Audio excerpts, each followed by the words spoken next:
This is Ann Jacobs and her brother, Joseph Jacobs, and they lived in Worcester, Ohio, which is actually only about 50 miles southwest of here. She was born in 1835, and I believe he was born in 1833. So that would mean that she's probably about 3 there. That's what I would imagine, yes. So we're talking about maybe 1838 when this painting was painted. I would say about, yes. And this was a family painting?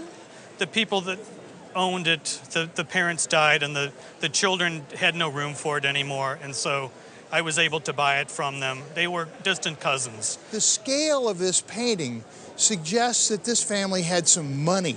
Yes, I believe they owned a mill in Worcester, Ohio. It's a wonderful Ohio painting. When you first came up to the folk art table, we saw this and we were saying, oh, well, this has got to be somewhere back east. And then we started looking at it, and really it is a Midwestern painting. And there's very little body of work to talk about Ohio folk art portraiture. It's not signed, which is typical of folk art paintings. It's probably done by an itinerant who came through Worcester. You very seldom see 2 children in the same painting.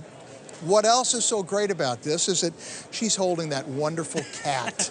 You can see the cat sort of squirming there. Not too happy. Not too happy. He's holding this marvelous pull toy, and I love the little red yarn that's attached so he could pull it along. It gives the painting just a little splash of color.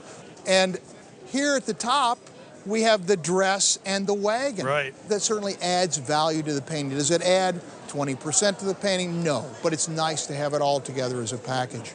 It's in the original frame, which is great. It's been relined. The canvas has been laid down on a newer piece of canvas to protect it. It's had a little bit of conservation, and you can see here, for example, that there's maybe a little bit of in-painting there.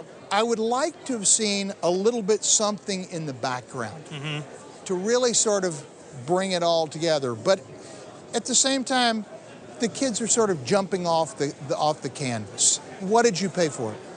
I paid a lot for it because I really, really wanted it. I paid $20,000 for it. Well, you know, and it was the only time I ever asked my father to borrow money, too. Well, so you paid $20,000, and how long ago was this? About 20 years ago. Okay. We all agreed that it's right there at the top, certainly at the top for an Ohio folk art painting.